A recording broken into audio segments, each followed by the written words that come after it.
Ir-rapport jikkonferma l-impenn tal-Ministeru għall-Edukazzjoni biex jallinea l-policies tiegħu mal-għanijiet edukattivi u tal-impjiegi tal-Unjoni Ewropea.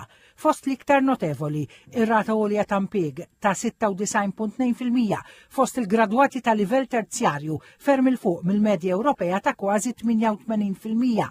Joħroġ ukoll il-ftuħ ta' 38 Child Care Center ġdid fl-aħħar sentejn imbuttaw il-fuq il-partiċipazzjoni fl-edukazzjoni feta bikrija. Barra minn hekk, Malta għamlet progress sinifikanti fil-kisba ta' kwalifiki terzjarji bir-rata tilħaq 46.3% sena l-oħra, ċifra li tiġa qabżet il-mira ta' 45% tal-Unjoni Ewropea sal-2030. Ir-rapport jenfasizza l-impenn ta' Malta biex l-edukaturi jingħataw taħriġ immirat biex integraw is-sostenibilità ambjentali fit-tagħlim tagħhom.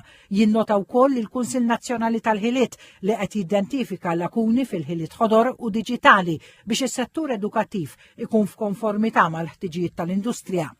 Fistqarrija l-Ministeru tal-Edukazzjoni qal li għal dan il-għan se jibdew workshops ta' sostenibilità l-edukaturi li jsaħħu l-importanza tal-edukazzjoni ambjentali f'kull livell.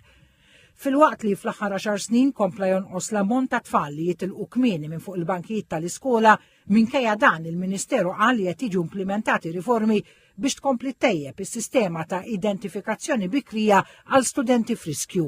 Dwar l-edukazzjoni f'suġġetti marbuta ma' xjenza ingħad li Malta għamlet progress notevoli iżda r-rapport jenfasizza li l-perċentwal ta' studenti li jgradwaw f'dawn l-oqsma du relattivament baxx, partikolarment in-nisa. Il-Ministeru qal li l-Istrateġija l-Edukazzjoni Diġitali 2024-2030 tfittex tindirizza din il-lakuna bejn is-sessi billi fost oħrajn tippromuovi modelli femminili pożittivi.